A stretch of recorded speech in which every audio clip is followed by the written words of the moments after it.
Le nouveau moteur de build de Team Foundation Server est dorénavant entièrement géré sur le portail web. On peut simplement créer une définition de build à partir de templates préconfigurés pour compiler du Visual Studio, du Xamarin ou même du Xcode.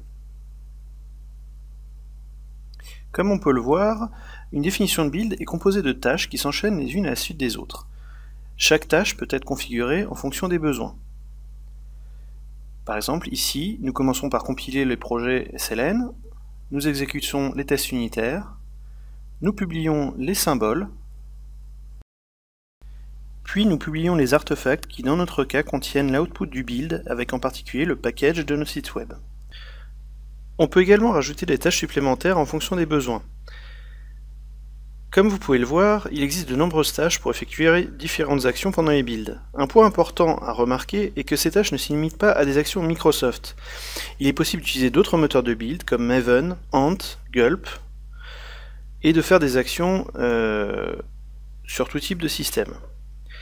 L'agent de compilation étant multiplateforme, on peut l'installer sur une plateforme Linux ou macOS et compiler dans ces environnements pour par exemple compiler une application iOS.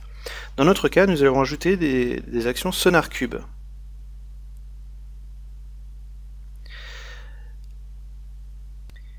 Comme vous pouvez le voir, il est très simple de changer l'ordre d'exécution des tâches.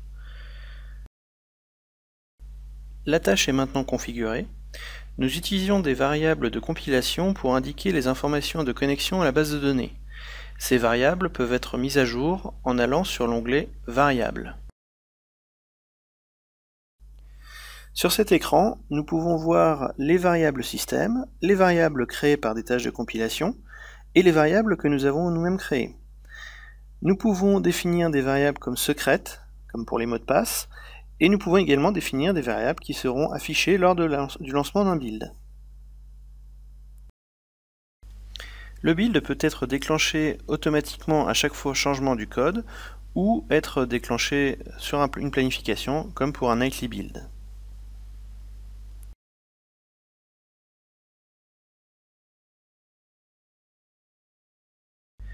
Enfin, on peut accéder à l'historique du build et éventuellement même faire des différences entre plusieurs versions de la définition du build.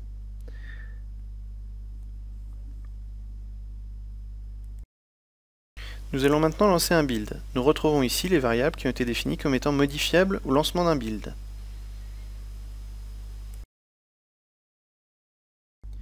Ici, nous nous connectons directement à l'agent et nous voyons son output console. Encore une fois, cet agent peut être ou bien sur une machine Windows ou sur une machine Linux ou Mac dans le cadre d'agents cross-platform. Une fois la compilation terminée, nous avons un écran récapitulatif qui nous permet entre autres d'explorer les artefacts publiés, soit pour les télécharger, soit simplement pour les valider directement dans le portail.